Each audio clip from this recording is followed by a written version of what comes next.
Assalamu alaikum. Welcome back all. Today we are going to discuss the MCQs from Biology first year chapter 1. So let's start. Biology and its major field of specialization. First one is biology is the study of. ये तो हम आंखें बंद करके बता सकते हैं. Bio का मतलब क्या होता है? लाइफ. और लोगोस का लॉजी यानी कि लोगोस का मतलब क्या होता है कि थिंक करना. ठीक है, स्टडी करना, नॉलेज रखना. सो बायोलॉजी जो है वो ग्रीक वर्ड है और ये बेसिकली स्टडी है लिविंग थिंग्स की. It is very difficult to define life. हमने 10 पॉइंट्स पढ़े थे कि लाइफ जो है उसकी कौन कौन सी कैरेक्टरिस्टिक्स होती हैं. वो ऑर्गेनिज्म जिनको हम लिविंग ऑर्गेनिजम्स कहते हैं वो ग्रो कर सकते हैं, रिप्रोड्यूस कर सकते हैं, उनमें मेटाबॉलिक रिएक्शंस होते हैं, उनका जेनेटिक मटेरियल होता है, वो जेनेटिक मटेरियल को ट्रांसफ़र कर सकते हैं नेक्स्ट जनरेशन में, वो इन्वायरमेंट के लिहाज से अपने आप को मॉडिफाई कर सकते हैं, चेंज को रिस्पॉन्ड कर सकते हैं. ठीक है, उसके अलावा जो है वो यूनिसेलुलर हो सकते हैं, मल्टी सेलुलर हो सकते हैं, वो बहुत कम्प्लेक्स होते हैं. ये सारी करेक्टरिस्टिक्स किसकी हैं? लाइफ की.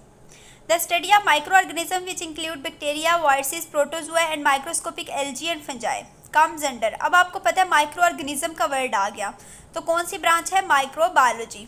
Study of life in seas oceans comes under the heading of. Seas और ओशंस किस में आते हैं? मेरीन में. So it's marine biology.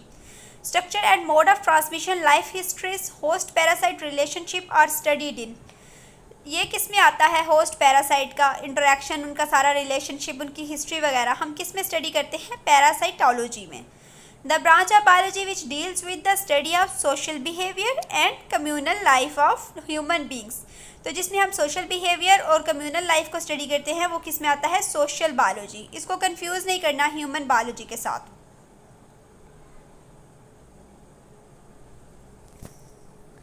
The use of living organisms, systems or processes in manufacturing and service industries. ये आपको पता है बायोटेक्नोलॉजी में हम लिविंग ऑर्गेनिजम्स को यूज़ करके फ़ायदा उठाते हैं.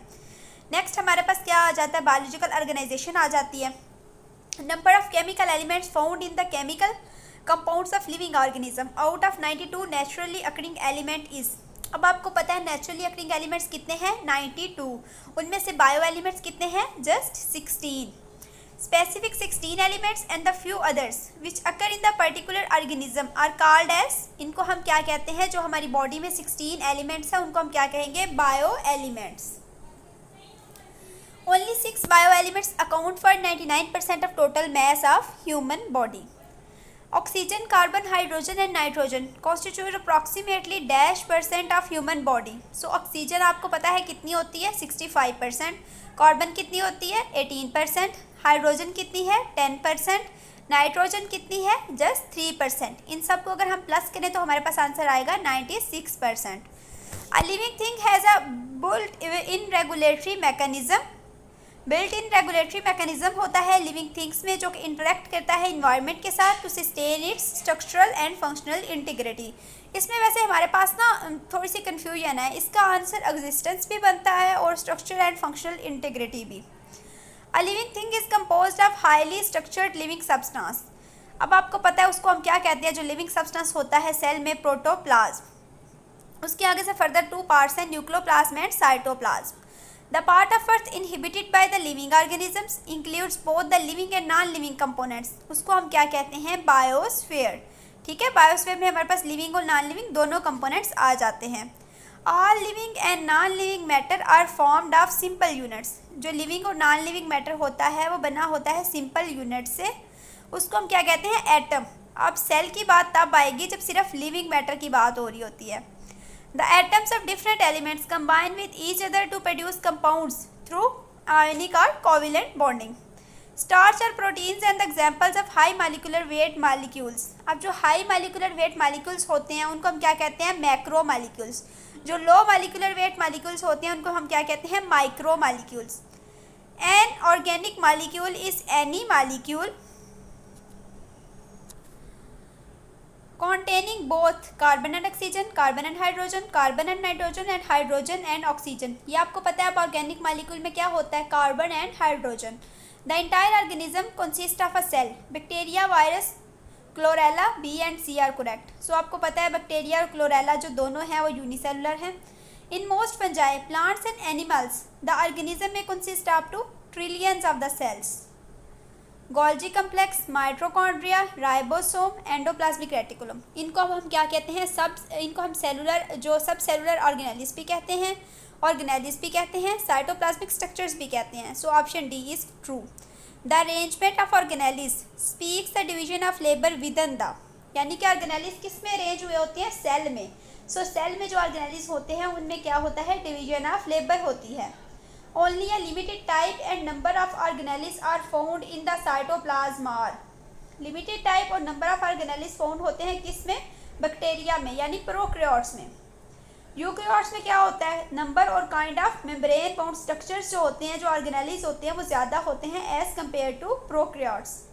In multicellular animal and plants, group of similar cells are arranged into loose sheets or bundles performing similar functions.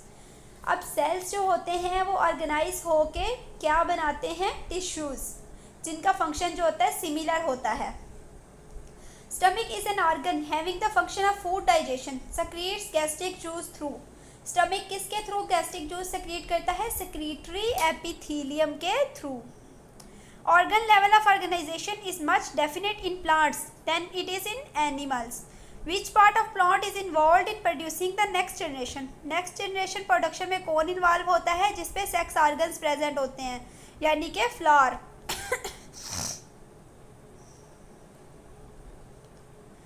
Next हमारे पास है in animals the coordination is achieved by. अब ये बात याद रखनी है, एनिमल्स में कोऑर्डिनेशन में दो चीज़ें इन्वॉल्व होती हैं, नर्वस सिस्टम एंड हार्मोन्स, यानी कि endocrine system.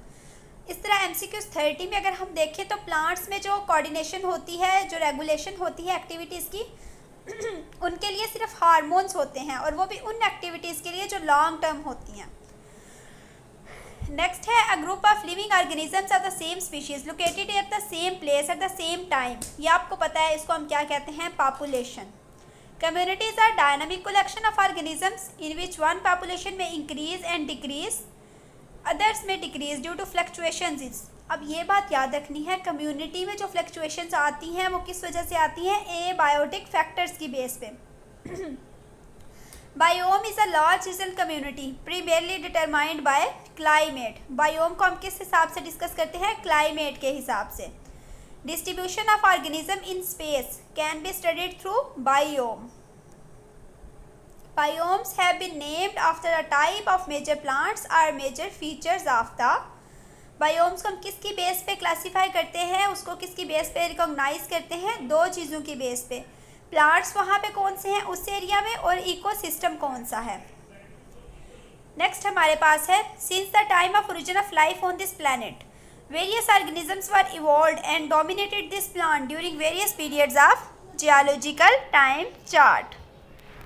As geological time passes and new layers of sediments are laid on, the older organism should be in deeper layers. यानी जैसे जैसे ऊपर पाइलिंग होती जाएगी, जो ओल्ड होंगे वो कहाँ पे चले जाएंगे, डीपर लेयर्स में. तो ये थे चैप्टर 1 से कुछ MCQs. इंशाल्लाह हम इसको डे बाय डे सारे चैप्टर्स के कवर करने की कोशिश करेंगे. So stay connected and thank you.